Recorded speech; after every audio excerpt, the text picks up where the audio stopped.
Okay. Yes. The first two questions. Thank you very much, Mr. President. We obviously, as the SABC, would also like to have a bite at posing our own questions around your state visit. Mr. President, you come to the UK when the country really is battling with energy at home, and you did touch on those areas when you were addressing businesses. But then there's a sense at home that their president is running away from dealing with the issues at home, so he's always on the road. So how do you respond to those critics who are saying instead of focusing, staying at home and dealing with the issues that are of utmost importance, you get onto the plane, onto the next destination? And then my second question, yes, you're the head of state, Mr. President, but there's a vehicle that takes you there, which is your party. So unfortunately, we can't not ask about it. So 2 days ago, we saw some of the official nominations. It appears that you have the majority of branch nominations. So what does that say? So does that mean you certainly are taking the second term if elected by the ANC in less than a month? Thank you.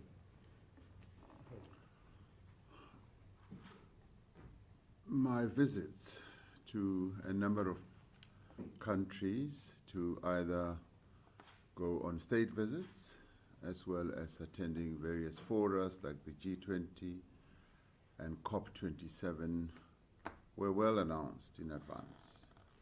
We made it a point that we should inform the country that these were visits that are going to take place. When I went to the UN, we then came to the UK for the burial of Her Majesty Queen Elizabeth II, and after that we had moved to a higher level of load shedding, and I shortened my trip and I went back home to attend to the challenges that we face, and I've done that on 2 occasions.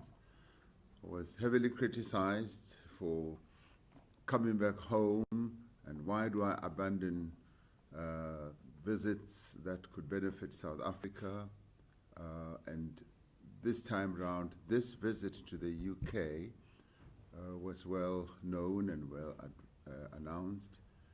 And even as I left, we were having the challenge of increased load shedding, and it had to do with diesel shortage, financial challenges, which I am continuously attending to with ministers. I have ministers whose job is to address these issues, and once we've got the framework, such as the one that we put in place to address our energy challenges, ministers as well as the executives of those entities are meant to address that. And I remain in constant contact up to 3-4 times a day, being informed on what is happening and putting forward proposals and taking decisions. So much as I want to be present in the country all the time to address all the challenges that we have, there are times when we've got to also get those who are supposed to do the work themselves. And I then do other work, which is put South Africa on the global map and advocate for increased investments in our country. That is the job that a head of state must do, supported by ministers. And I brought together 4 ministers here, and we've all been involved in a variety of actions and interventions to promote investment in the country, to put South Africa on not only the UK map, but the global map, because this type of state visit is, if you like, beamed across the world, and this is a place where a number of investors are present, and in the end, the UK still represents the biggest foreign direct investors into South Africa. So we've got to talk to them. We've got to get them further interested in our country and invest more, and also participate in our transformation process. And that message is an important message to put across to them. But the other important one was to also tell them about our just energy transition, but also to inform them that we need more funding, particularly for your more developed economy countries, that they must live up to the commitments they made in Paris. They must also live up to the commitments they made at COP26. And now the recent move that developing economy countries are making is that there should be compensation for damage that has been done to our climate. Coming to the ANC process, that is a transparent ANC process that everyone has been aware of. And as for me, I'm humbled and truly honored by those branches that have indicated their support. And I was asked by the Electoral Committee whether I accept the nomination. I said yes, I humbly accept the nomination. And in the end, it is not for me to decide. It is for the branches and the delegates who will come to the conference. And let's leave the decision to the delegates who are mandated by branches to take the final decision. Thank you. Amanda? Mr. President, how are you? My name is Amanda Koz. I'm from the Sunday Times. I'm a presidency correspondent. I just want to follow up on my colleague's question about the ANC, and that would be, why do you think that you deserve a second term? And could the President take us into your meeting with the Prime Minister insofar as what did you discuss and how are you going to follow up on these agreements and make sure that what they've committed to, they will do? Thank you, Mr. President. Why do I deserve a second term? I think that should be a question that should be really asked to the delegates, because they are the ones who have nominated me. But as for me, I think what we've been doing in the past few years is to build a foundation to rebuild our country. When we came in, a lot of things were damaged. Things were not working as well as they should. A number of our institutions had been captured, as was evidence in the Zondo Commission, and a number of reforms needed to be embarked upon at the economic level. But this is a task that we've been involved in. But in the intervening period, as we all know, we had a number of other new challenges like COVID-19, the unrest, the floods, and all these interrupted the processes that we had wanted to embark upon to reposition South Africa. But I do believe that a great deal of work has been done of a preparatory nature, consolidating the foundation and preparing us for exciting opportunities that are going to be on offer, which we are ready to take up. Our economy is currently challenged, and the unemployment that we are going through now was exacerbated by COVID-19. 2 million people who lost their jobs during COVID.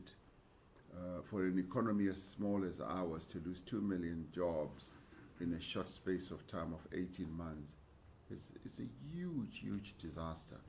So we have to rebuild from that. We've got to rebuild our institutions, which we are doing. The reforms that we have embarked upon are recognized and are appreciated by a number of key role players, particularly those who invest both internally and externally. They recognize that we are on a path to reform, to introduce reforms in our economy. We are addressing issues that have to do with corruption, criminality, and all that work in my book is positive work that is consolidating a very good foundation for South Africa to be repositioned. We're attending to infrastructure built and really getting ready so that more and more infrastructure projects can get off the ground. Because one of the challenges that we have faced is just project preparedness. We found that there are serious weaknesses at the level of just preparing projects and getting projects to get off the ground.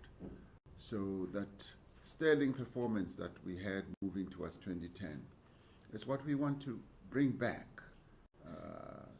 We lost a lot of skilled people, lots of engineers have left, and we are now building new skills with young people coming to the fore, but we've got to consolidate all that work. So in the coming period, I think we are poised for much better growth and great opportunities that we can take up. And the good thing is a number of key role players, both internationally and internally, are seeing the changes. Some people say, it's been slow, we've not been moving fast enough. And of course, everybody wants everything to move very quickly. In fact, they wanted to move yesterday. But some things have had to be put in place so that when we do take off, it becomes a meaningful takeoff. For instance, people have been complaining that there are no prosecutions, people who have been complicit in wrongdoing during state capture, nothing is being done to them. And I've been saying, wait and see. Processes are underway, and now it is beginning to happen. So the great opportunities await South Africa going forward. As regards the meetings that we had with the Prime Minister, we had a really great meeting with the Prime Minister. I had a tete-a-tete with him first, and we touched on a number of important issues that have to do with the relationship between the United Kingdom and South Africa. In our working lunch, we touched on issues of trade, of investment, of the just energy transition, and we put our message across very strongly that we want investment to be upgraded and more and more British companies to invest in our country.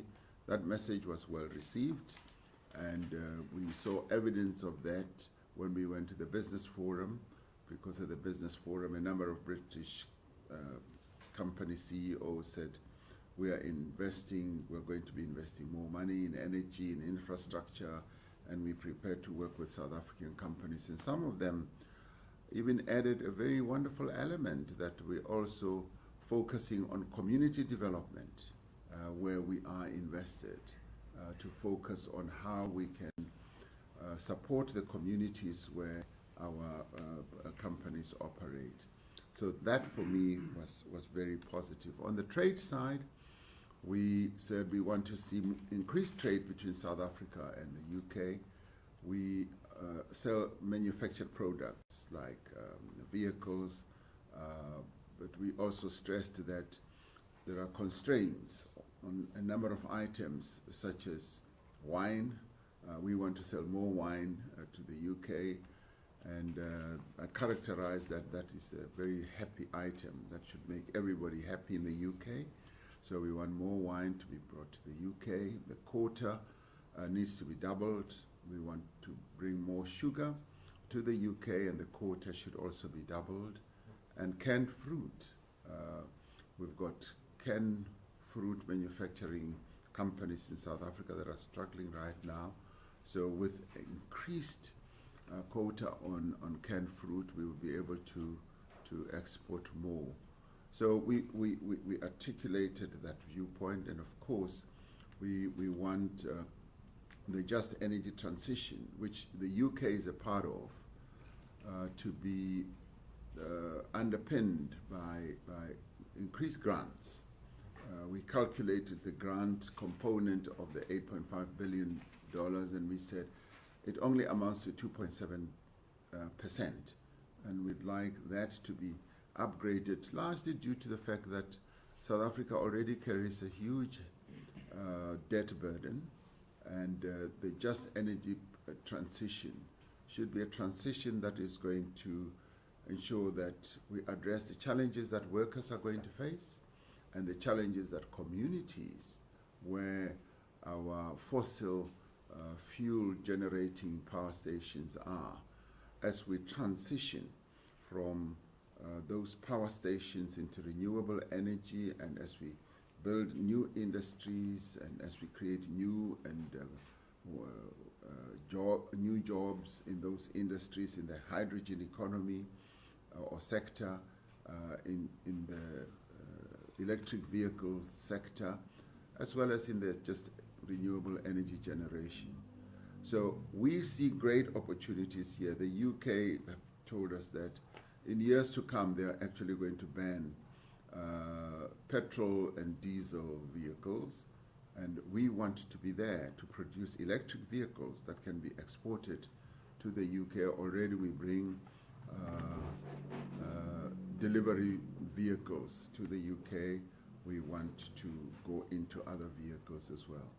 So it's been a very good visit from our point of view in terms of improving the relationship between the UK and South Africa. It's been most beneficial, and it has consolidated the foundation that was felt built by Nelson Mandela when he came here in 1996. Mr. President, Ollie Barrett from ENCA. Obviously energy has been a key focus.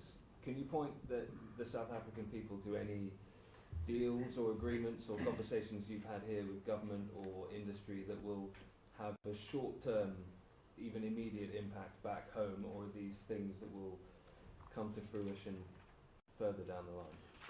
Yes, there is almost immediate follow-through. We had an opportunity to have discussions with companies that are already invested in the energy sector in South Africa, and others who want to come and invest. There's a company that is going to be investing almost £13 billion into renewable energy construction in South Africa, and they have already started, and they just participated in the recent bid window, and they've been successful, and they are now going to start their construction process. They did come to our investment conference, I think this year, and they will be participating in the next year's investment conference. It is in renewable energy where we are seeing quite a lot of growth. But interestingly, other companies want to participate in the green and hydrogen sector, which they see South Africa playing a very big and critical role. And we have identified that in our business plan on the just energy transition as one of the key sectors. We've got all the natural resources that will boost our capability in that regard. So we are going to see investments, even flowing from just this visit, coming into South Africa. And of course, investments don't happen next week. You plant the seed and then it germinates, and thereafter we will see the growth. But I'm very confident, and let me say that we never for 1 minute had any business person being negatively disposed towards South Africa, and we never for any minute had even any politician being negative towards South Africa. All we've received here is great positivity from His Majesty the King himself, who is very strong on environmental issues and climate change, right through to everyone else that we've been engaging with. So there'll be great benefits to the people of our country flowing from this visit. Mr. President, Arabi Lekumete, CNBC. It was around this time in 2014 when the former president asked you to basically take charge of Eskom and try to find a solution for its close to 7 years now, and unfortunately still no resolution in that regard. Is there something you can point towards exactly as to why that is still the case and why it hasn't been resolved thus far? That would be question one. And then the second one would relate to how, I mean, there are UK companies investing about £5.37 billion over a 3-year period at the very least now. That's the commitment that has been made. How much of that would go to the electricity infrastructure, and how critical is it to prioritize that at a time like this? My involvement with the whole Eskom process started in 2014 when I was asked by the then president to head the war room. And in the course of doing all that, we were getting reports from the management in Eskom, and there came a time when I actually said the process of the war room is best closed down, so that we have a CEO in Eskom who will be directly involved in helping to address the challenges at Eskom. And it is myself who proposed that the war room should be closed, because the war room in many ways had too many entry points. Everyone was trying to put their fingers in and trying to resolve the problems, and I realized that it just doesn't work. You needed one entry point, and that had to be the CEO. And it was to that, for that reason, that I even suggested that Brian Molefe should be appointed the CEO. And I did say that at the State Capture Commission, because I did believe that his capabilities would help to address the challenges. But little did I know that he was entangled in a whole number of other things. And this has been the case with Eskom, because Eskom's problems did not start yesterday or even 7 years ago. Eskom's problems started way back. I mean, there was a time when the Eskom management wanted to build new power stations, and they were told that no, don't. The power stations will be built by the private sector, and you just keep the lights on. And at that time, maintenance was also stopped. And I met a person who used to be a manager in Eskom who said they were stopped from maintaining, I mean serious maintenance, for 12 years. So you had a period of 12 years where no maintenance was done, and the power stations were driven hard, and the instruction was keep the lights on. And no wonder today we are reaping the whirlwind, because a number of errors were committed. So that is why I keep saying Eskom's woes and problems did not start even in 2014. They started way earlier, and you will need to go back 7 years or more. And because you're dealing with huge machinery that costs billions to put in place, you need all the skills, you need all the capability, and because these are machines, it's almost like your car. Your car cannot be run forever in a day and years without being serviced, because if you do that, it will break down.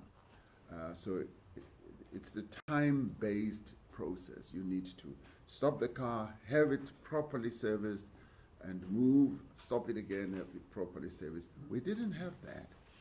And when the decision was then taken to build new power stations, those people who used to be well adept, who had the experience to build power stations within Eskom, they had left, because they'd been told that we're not building power stations anymore, so they had left.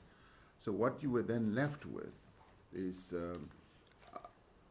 outsiders, original equipment manufacturers, who were not daily involved with the workings of Eskom in terms of processes, either procurement or performance, who came in, built the power stations. And now we have design problems that have come to the fore that are a big challenge at the new power stations that we had built, which we had hoped would be our savior, as it were. So we are dealing with a combination of problems, and we are now trying to fix the plane as it is flying. As we are generating electricity, power stations keep breaking, many of them are old, but we are trying with a new board and with the management that's in place to address this problem. So the problems of Eskom were seeds that were planted many years ago, rather than in 2014. And because we're dealing with huge, complicated and complex machinery, it's not a one-day fix. It can never be. These are very complex processes, but we are working to lessen the load shedding and to ensure that the money is there. And remember, Eskom, which used to be the best utility in the world, through the neglect, the state capture missteps and mistakes, has been reduced to an entity that has a huge debt burden, cannot really fully collect from consumers, and so is dealing with a multiplicity of problems all at the same time. Do I have confidence that we will solve these problems? Yes, I do. I do have enormous confidence that we will solve them.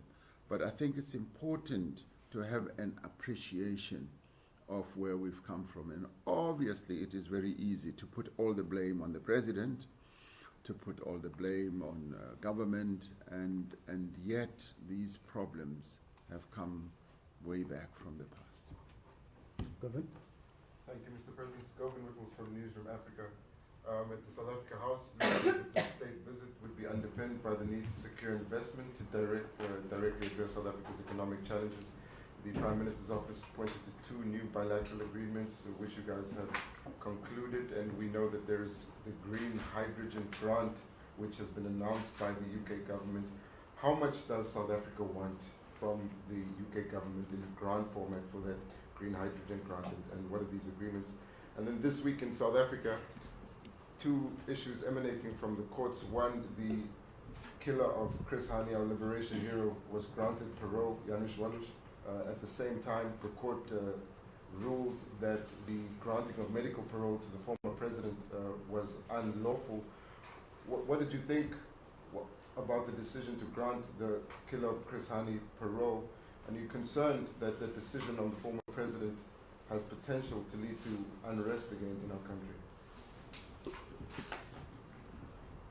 How much do we want from the British government? We've always said that the more industrialized countries were and have been the greatest polluters, and those who have damaged the climate much more than your developing economy countries. For instance, Africa has just been responsible for 1%, and our approach is that the polluter must pay. And that is why we are advocating for the approach that says there must be compensation for loss and damage. But having said that, we're also saying that your more developed economies must, in the end, live up to the commitments that they have made in the past. Paris COP is one example where they pledged $100 billion a year, which they never lived up to, and they also admit that. They are now striking agreements for just energy transition with a number of countries, and our agreement was a trailblazing one. And as we analyzed that agreement, we found that the grant portion of what they've put on the table is, as I said, amounts to 2.7%. We would like that portion of the grant to be lifted. We've had discussions with one of the European countries, and they're prepared to take it to 25% of what they've put forward. And we think a 25% mark would be a good one as a grant, which would then enable us to embark on a just transition process with greater confidence, knowing that we've got partners who are serious about implementing the commitments that they made, particularly to address the loss and damage aspect, and also to be our partners also as we look at the loan structures, offerings rather, that they are putting forward, concessional loans which would come in at really good and low interest rates, and which would be stretched over a period that our economies can afford and absorb. With regard to the judgment on Walus, it is disappointing, I must say, very, very disappointing, because Chris Hani was an iconic figure in our struggle. And in fact, if you look at it more carefully, it was our democracy in the end, as we even attained an election date, was pivoted on the tragedy that our country went through when Chris Hani was killed. So you could say that Chris Hani's death was part of what spawned the democracy that we have, and it is unfortunate. But I haven't looked at the judgment closely myself. I would like to do so and to see the reasoning. And one cannot but feel the pain that the family and his widow, Dimpho Hani, is going through. And I haven't had a discussion with her as yet and the family, but one feels the heavy pain and the burden that has now been thrust on his shoulders and the family's shoulders. With regard to the judgment on the parole decision, the medical parole decision that was judged upon by the court, I do believe that the Department of Correctional Services is going to want to appeal that decision, and I think we should allow that process. I do not believe that we should see any unrest through this, because there are other processes that will ensue, and the period of that whole sentence, in my view, as I've heard, seems to have already run out. So the court has made its decision in this regard, and the Department of Correctional Services, and looking at the judgment, has seen reason to want to appeal. And I think we should allow those legal processes to ensue, and we'll see what happens thereafter. Musi? Yes, thank you. Good morning, Mr. President. Two memorandums of understanding in terms of health and education were signed yesterday. Can you give us some detail in terms of what are the practical programs you're expecting to come out of that? That's my first question. The second one is, you have been lamenting for the longest time the effect of Zimbabwean immigration on South Africa, and the lifting of sanctions against Zimbabwe and re-engagement within the Commonwealth. Did you have that discussion with the King and the Prime Minister, and what was the response to that? Yes, on the health and education, we did sign two memoranda that are going to enable the UK and South Africa to work at close range on health matters, and the memoranda were signed in the wake of the visit that I had to the Crick Institute, which is an outstanding research institute, but in my view it becomes outstanding because there are South Africans who are also working there, who are either learning as students or working there. And for me it was a joy to see young people from South Africa, from the deep rural areas of our country, excelling and working on processes, including products, medical products like accessible microscopes and affordable microscopes that they are developing and hopefully will be made available not only to South Africa but to the world. So the research cooperation at that level, which was also underpinned by the Memorandum of Understanding, was for me a great highlight for the visit that we had. And on the education side, we had come to the UK also with a clear proposal that we would like to deepen the cooperation at the education level, the skills level, to have more South African students being given assistance and support to come and learn here. As it is now, we have a program in which 130 PhD South African students or candidates are participating in. When we had a discussion with the Prime Minister, we said we want that to be doubled. We want 260 PhD students to be supported, and many more at the master's program level. So the cooperation between our two countries is largely at the practical level. It's no longer just at the theoretical level. It's at the practical level where we explore ways in which universities here and colleges here can participate in this program and advance their educational prowess and outcomes for our young people. The Zimbabwe issue inevitably always comes up in meetings like this, because we're talking here with the country that is like at the head of the Commonwealth, and we advocate for Zimbabwe to be readmitted to the Commonwealth. It's important, and obviously they're going to mull over that.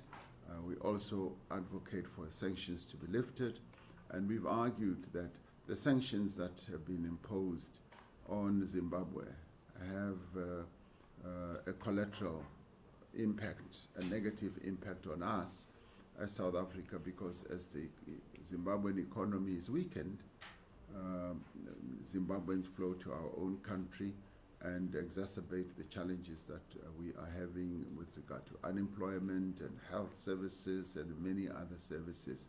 So yes, the issue did come up, and these are matters that are continuing to be addressed. Helen? Helen, Agence France Press. Good morning, Mr. President. In the context of UK-South Africa relations, did King Charles share his vision of the Commonwealth with you? And linked to that, in 2022, is the Commonwealth still relevant to the people of South Africa? And also, could you talk a bit more about the highlights of the trip for you, please? Yes, when I had a number of conversations with the King, which happened in between what we were doing, either around the meal table or sitting down to chat, and even as he spoke at the state banquet, I got a very clear distinction of his vision for the Commonwealth. I did not attend the Commonwealth Heads of Government meeting in Rwanda, but what I did hear from those who attended, he articulated very clearly the vision that he has. And the vision is pivoted around what I believe is an important statement, where he says we must acknowledge the wrongs of the past. We must acknowledge that horrible and wrong things were done in the past, and it is only when we acknowledge that we are better positioned to build a better future that can benefit all. That for me was and is an important statement, because it is when people acknowledge their history, their past, and are honest to deal with that we are able to come up with solutions that can open up new opportunities.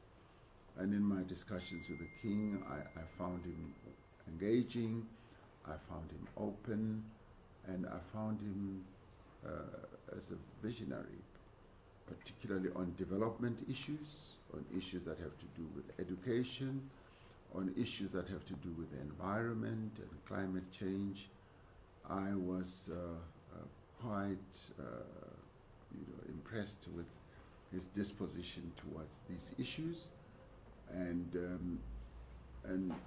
did say that as a head of the Commonwealth, these are important issues that he needs to continue advocating, which then brings the issue of the relevance of the Commonwealth. And I do believe that when the Commonwealth rallies around important issues that impact on the lives of ordinary people, contemporary issues such as poverty, such as unemployment and inequality that is widespread in many countries of the Commonwealth, other than those who are part of the developed economy countries in the Commonwealth, it is then going to stand the Commonwealth in good stead. And as he himself looks at issues such as the environment, things like fisheries, things like island states, the challenges that they face, that in itself is going to make the Commonwealth relevant.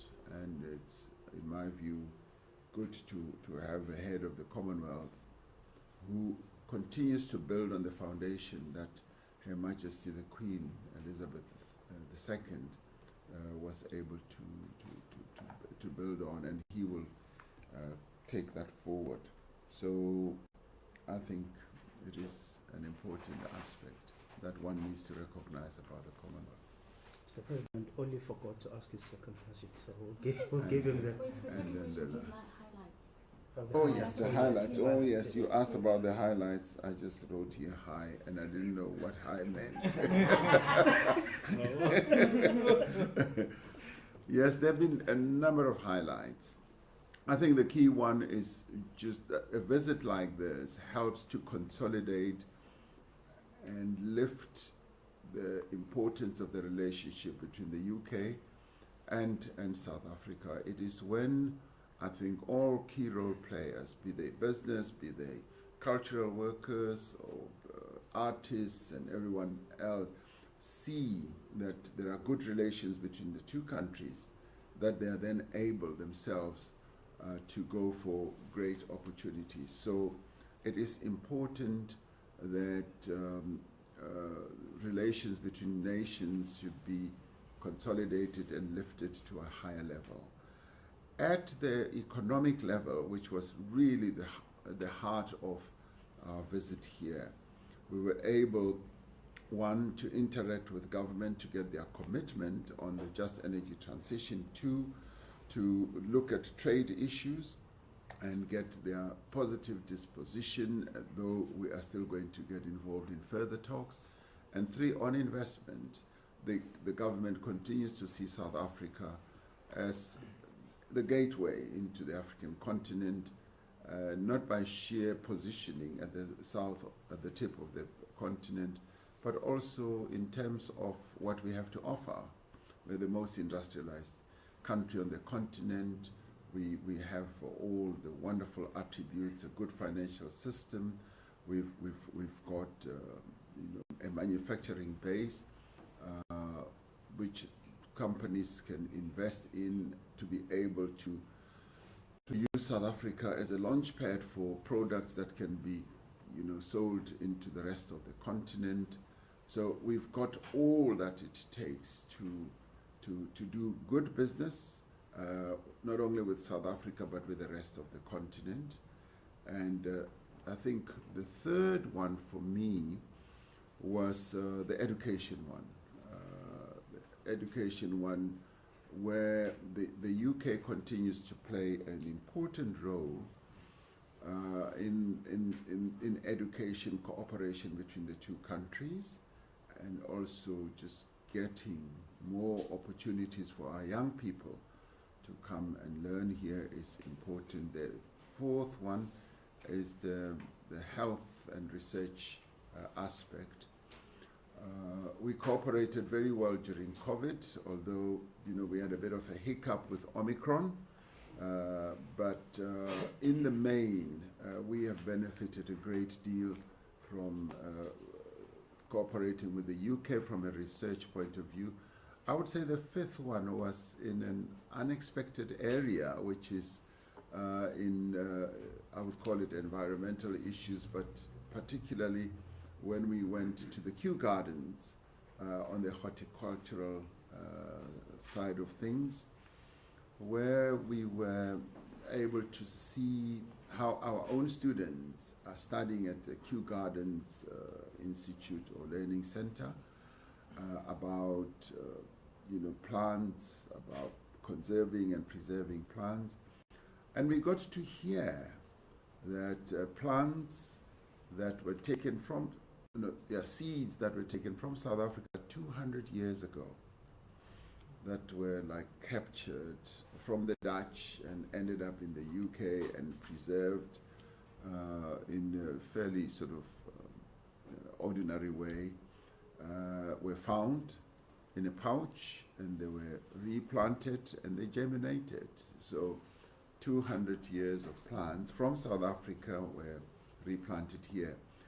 But the real cherry on top is that through cooperation with Kew Gardens, we are now setting up our own seed bank where we will have the capability to store our seeds to ensure that plants that are extinction are preserved for posterity. And this is born out of the relationship between South Africa and the UK, particularly our Kirstenbosch Botanical Gardens and Kew Gardens, the relationship that has spanned more than 100 years, but more specifically, real good cooperation over 25 years. So those, for me, were the key highlights. And of course, the sixth one is to open up the gateways for tourism to be taken to another level between the UK and South Africa. And of course, at the trade level, if you really like this aspect, is that we could see more wines from South Africa being brought here. So that will give many people their happy hour when more wine is brought to the UK. Mr. President, Ollie Barrett from ENCA again. I just wondered if you could briefly characterise the personal rapport you found with the King, with the Prime Minister, and with Keir Starmer as well, who I think I heard you say you left your vote for him in his constituency. was that an endorsement? Well, with Keir Starmer, we had a meeting, a wonderful meeting with the leader of the opposition, the Labour Party, and as you well know, putting on my party hat, the Labour Party and the ANC have historical links, a long, mutually beneficial relationship. So I wished him well in whatever process that they will get involved in. And yes, I said, I left my vote there for him, so he must go look for the vote, because we went to his constituency. The personal rapport with all three, as you correctly say, is very warm, very positive, and very engaging as well. Starting off with His Majesty the King. I had met the King on a number of occasions, either when he came to South Africa or when we were here, particularly during the last Commonwealth meeting, Heads of State meeting that was held here. So we've had exchanges, and I'm a great admirer for the work that he has been doing. And as I said at the dinner, that he's been like a lone voice over many years on environmental issues and climate change. And now the world has awakened to the type of message that he has been putting across. So the rapport and the engagement between the two of us is at a good level. And with the Prime Minister as well, we had wonderful discussions. And I had met him at one of the global meetings. I think it was at COP27. So that is good. So on the whole, and I guess relationships are often really sort of the real test of whether there'll be really good relationships between nations. So at a personal level, I've been able to relate to all of them, and I do relate to all of them. And but more importantly, for the people in business, as people in parliament as well. So it's been a very fulfilling for all of us who have been on this visit, ministers, myself, now officials. It's been a very fulfilling visit, and I must say that this visit was well organized, so well planned, and the planning started way before even when Her Majesty the Queen was still alive. They had started planning for this visit, and we were truly honored that His Majesty the King was willing to take it forward even after the passing of Her Majesty the Queen. Thank you very much. Thank you, Mr. President. Sorry, we don't usually get the opportunity, but I did want to ask you spoke about the ANC now. And when you go home, you're Yes. going towards the ANC conference. Yes, sir. There are a number of important engagements coming up. One of them is the debate in Parliament on the Pala report. Yes. You have major plans going into if you're re-elected for your second term. Yes. How are you feeling ahead of that debate? And are you concerned that this matter may lead to your premature removal from office? No. Because of the citizens? No, I think I've put my case forward, and of course, let us leave it to that panel to come up with the outcome, and we cannot prejudge it. I can't, you can't, and we leave it in the hands of the panel. So they are best placed to deal with this matter. So any form of speculation really is misplaced. Let's leave it to the panel to report, and anything else that flows from that, we handle then. And we've proven capable of being able to handle issues as they happen, and so let's leave all that to that process. The debate? The debate as well. I think the debate will ensue. I'm not a member of Parliament, so I will not be in the debate, and so they will be debating on the report, and whatever the report will be saying, they will debate it, and so let's allow all those processes. And the good thing with our country is that we follow due process. We are governed by the rule of law, and this is when the test of our democracy really comes to the fore. This is when the test of our constitutional principles are put on display, and everyone else must sit back and see how that whole process eventuates. So I am a great believer in our democracy, in our constitution, and I think let's all have faith in our democracy and constitution. Thank you very much. Okay, thank you, colleagues. Thank you, Mr. President. You're welcome. There's a request for a group picture, Mr. A President. group picture with Amanda. Wait.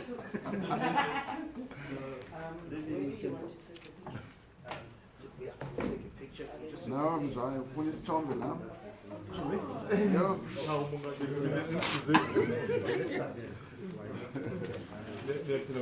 Ngiyaphila impela. Maybe this is can stand there, and then the group will assemble around you. Okay, come guys. Zondile is in a hurry to catch his flight, so What time is it? I need to uhamba ngiyapha esipentshe.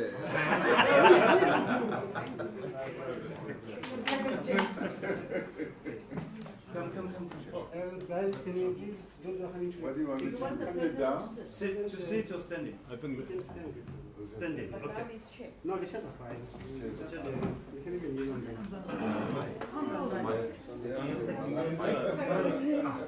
Amanda is a bit short. Can you see her? But she's standing on the chair. Why is it much better?